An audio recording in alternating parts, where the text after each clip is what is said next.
Next इसमें हम पढ़ेंगे इफ़ेक्ट ऑफ डाइल्यूशन, कि अगर हम सिस्टम को डाइल्यूट कर रहे हैं, ये हमारा सिस्टम है, इसमें हमारा इलेक्ट्रोलाइटिक सॉल्यूशन है, ठीक है, और इसमें जो इलेक्ट्रोलाइटिक सॉल्यूशन है वो हमारा कैटायन और एनायन में ब्रेक होता है, ये हमें बताइए। जब हम इसको डाइल्यूट कर रहे हैं तब हमारा क्या क्या इफ़ेक्ट पड़ता है। तो सबसे पहले इसमें देखेंगे कि ऑन कंडक्टेंस, तो उसमें क्या फ़र्क पड़ेगा। तो इसमें क्या होगा, ease of flow of ion, यानी कि ये हमारा कंसनट्रेट सॉल्यूशन है, यानी कि ये इतना है अभी, तो इसमें हम ऊपर से डाइल्यूट कर रहे हैं, पानी डाल रहे हैं, कुछ भी डाल रहे हैं, तो ये क्या, इसमें स्पेस ज़्यादा हो गया।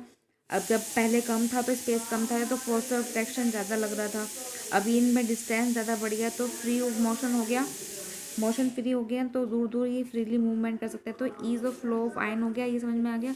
डाइल्यूट जब हम बढ़ाएंगे तो कंसनट्रेशन घटेगी, ठीक है, और इजी फ्लो होना शुरू हो जाएगा सिस्टम का, ठीक है। इसका मतलब जब कैटायन और एनायन के बीच की डिस्टेंस बढ़ती है तो उनका कंडक्टेंस बढ़ता है, डिस्टेंस बढ़ेगी तो कंडक्टेंस बढ़ेगा, इनकी मीन्स क्या हो जाएगा, ईज ऑफ फ्लो बढ़ता है, फ्रीली मूवमेंट करने के लिए स्पेस बढ़ जाएगा, ईजी फ्लो हो जाएगा। सेकेंड क्या होगा, ऐड इलेक्ट्रोलिटिक सोल्यूट, सोल्यूट मतलब विलय, विलय हम जब इसमें ऐड करेंगे तब क्या इफेक्ट पड़ेगा, जब तब नंबर ऑफ आयन इंक्रीज होंगे, यानी कि कंडक्टेंस चालकता बढ़ेगी। ऊपर से हम कोई इसमें सोल्यूट विलय डाल रहे हैं अलग दूसरा, यानी कि हमने चीनी डाल दिया है, नमक डाल दिया, तो हमारा क्या हो जाएंगे, नंबर ऑफ आयन्स बढ़ जाएंगे ना, NaCl मिल गया, यानी कि पहले तो खाली था NaCl का था, फिर हमें और मिल जाएंगे, तो नंबर ऑफ आयन्स बढ़ जाएंगे तो कंडक्टेंस भी बढ़ जाएगी। अब डिग्री ऑफ डिसोसिएशन या आयनाइजेशन पर क्या फर्क पड़ेगा, वो हमारा हमें पता है इलेक्ट्रोलाइट है हमारा, और वो किस में टूटता है, कैटायन प्लस एनायन में टूटता है। तो अगर स्ट्रॉन्ग इलेक्ट्रोलाइट्स की बात करें तो उसमें क्या होता है, डिग्री ऑफ डिसोसिएशन जिसको हम अल्फा से डिनोट करते हैं, वो 100% रहती है। 100% कैसे रहेगी मैं अभी बता रही हूँ। और जो हमारा वीक इलेक्ट्रोलाइट है उसमें क्या रहते हैं, मान लें एग्जांपल एसिटिक एसिड है, तो उसमें जो डिग्री ऑफ डिसोसिएशन है अल्फा की वैल्यू रहती है 0.1, बहुत कम ही वो ब्रेक होता है, बहुत कम टूटता है। कैसे कि मान लिया कि जैसे हमारा एसिटिक एसिड है, ये 100 में से मान लिया 10 में टूटा, विघटन जो होगा, हमने विघटन पहले पढ़ा था, तो 10 में यहाँ टूटेगा, 10 में यहाँ टूटेगा। अब हम ऊपर रखते हैं यहाँ पे एसिटिक एसिड, ये पूरा हमारा 10 आया, और नीचे हमारा किस में से टूटा, 100 में से, तो 0.1 वैल्यू है, बहुत ही कम टूटा, यानी कि 1 से भी कम है। बट जो हमारा स्ट्रॉन्ग इलेक्ट्रोलाइट होता है वो हमारा 100% डिजोल्व हो जाता है, विघटन पूरा हो जाता है उसका, ठीक है। तो इसमें फर्स्ट में हम देखते हैं कि स्ट्रॉन्ग इलेक्ट्रोलाइट 100% कैसे होती है। मान लिया ये हमारा एक स्ट्रॉन्ग इलेक्ट्रोलाइट है, ये हमारा ए कैटायन और एनायन में ब्रेक हो गया, ठीक है। तो इसमें क्या होगा, जब हम इसको डाइल्यूट करेंगे तो इसमें कोई फ़र्क नहीं पड़ेगा, क्योंकि ये 100% विघटन हो चुका है, तो कोई भी इसकी जो डिग्री ऑफ डिसोसिएशन है, यानी कि अल्फा पे कोई भी चेंज नहीं आएगा, no change in DOD, DOD मतलब डिग्री ऑफ डिसोसिएशन, ठीक है। तो इसमें कोई फ़र्क नहीं आएगा। सेकंड केस हम देखेंगे, इसमें जब हमारा सेकंड केस में हम लेंगे वीक इलेक्ट्रोलाइट, वीक इलेक्ट्रोलाइट में आगे हम जब पढ़ेंगे नेक्स्ट चैप्टर में पढ़ेंगे ओस्टवाल्ड का तनुता नियम फॉर वीक इलेक्ट्रोलाइट। उसमें क्या होता है कि अगर सॉल्यूशन की कंसंट्रेशन घटती है, मींस डाइल्यूशन बढ़ रहा है, तो उसमें अल्फा मतलब डिग्री ऑफ डिसोसिएशन भी इंक्रीज होता है। डिग्री ऑफ डिसोसिएशन कैसे, एसिटिक एसिड ब्रेक हुआ, ये देखो ये वीक इलेक्ट्रोलाइट है तो ये बहुत कम टूटता है। अगर ये मान लिया कि ये सी टूटा, मान लिया ये सी टूटा, ये ज़ीरो टाइम पे है, टाइम अभी विघटन स्टार्ट नहीं हुआ, तो ये 0 0, जब ये इक्विवेलेंट टाइम पे इक्विलिब्रियम पे टूट रहा है तो ये सी में से अल्फा हमारा डिग्री ऑफ डिसोसिएशन है, तो सी अल्फा टूटेगा, यहाँ पे भी सी अल्फा टूटेगा, यहाँ पे भी सी अल्फा। अब डोमिनेटर में हम ये रख देंगे वैल्यू, डिनोमिनेटर में हम सी माइनस सी अल्फा है तो सी कॉमन लेके 1 माइनस अल्फा रख सकते हैं इसकी वैल्यू।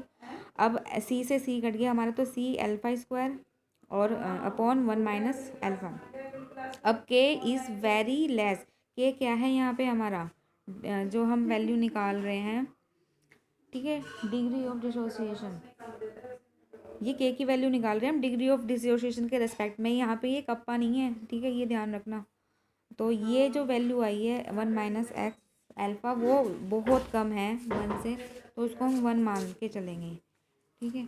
अब K equal to C alpha square, अब अल्फा इजकल टू, अगर हम इसका स्क्वायर हटा दें तो under root K upon C, यानी कि अगर हम कंसंट्रेशन घटा रहे हैं तो हमारा डिग्री ऑफ डिसोसिएशन बढ़ता है।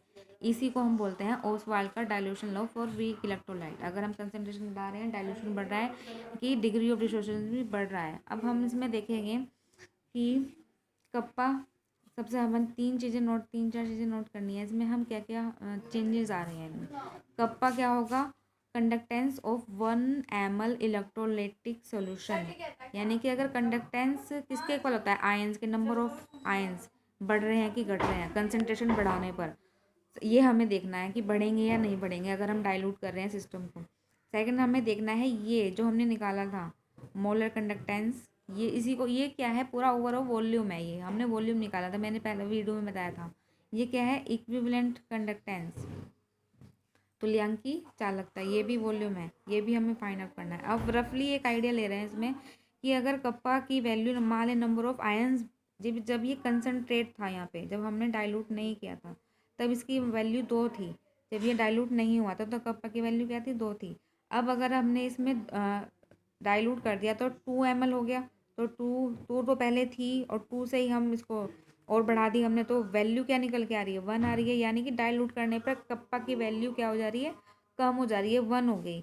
मीन्स सिस्टम डाइल्यूट हो रहा है तो कप्पा की वैल्यू कम हो रही है।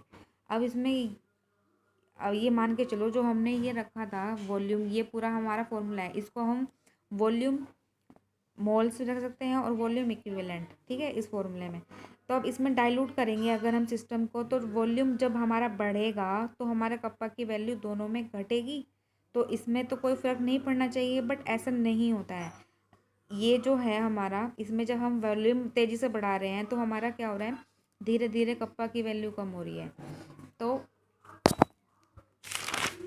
कप्पा एक्सपेरिमेंटली हमने क्या देखा इसमें, वॉल्यूम का इंक्रीमेंट करने पर इफ़ेक्ट, इंक्रीमेंट करने पर क्या होता है कि ज़्यादा इफेक्टिवली होता है, किसके लिए, जैसे जैसे हम सॉल्यूशन को डाइल्यूट करते हैं तो वॉल्यूम का बढ़ना इफेक्टिवली है। यानी कि अगर हम सिस्टम में वॉल्यूम हम 10 बढ़ा रहे हैं, 10 मोल, तो ये जो कप्पा की वैल्यू है तो 2 मोल ही घट रही है, तो 8 तो बढ़ ही रहा है वॉल्यूम। तो इससे क्या हो रहा है, इसकी वैल्यू और इसकी वैल्यू अल्फ़ा लैम्डा इक्विवेलेंट और लैम्डा मोलर की वैल्यू भी बढ़ेगी। तो यानी कि हमारा पूरे सिस्टम में क्या फ़र्क पड़ेगा, डाइल्यूशन बढ़ाने पर कंडक्टेंस बढ़ेगी, कप्पा की वैल्यू कम होगी, लैम्डा एम और लैम्डा इक्विवेलेंट की वैल्यू बढ़ेगी, और डिग्री ऑफ डिसोसिएशन जो वीक इलेक्ट्रोलाइट के लिए वो उसकी वैल्यू भी क्या होगी, बढ़ेगी।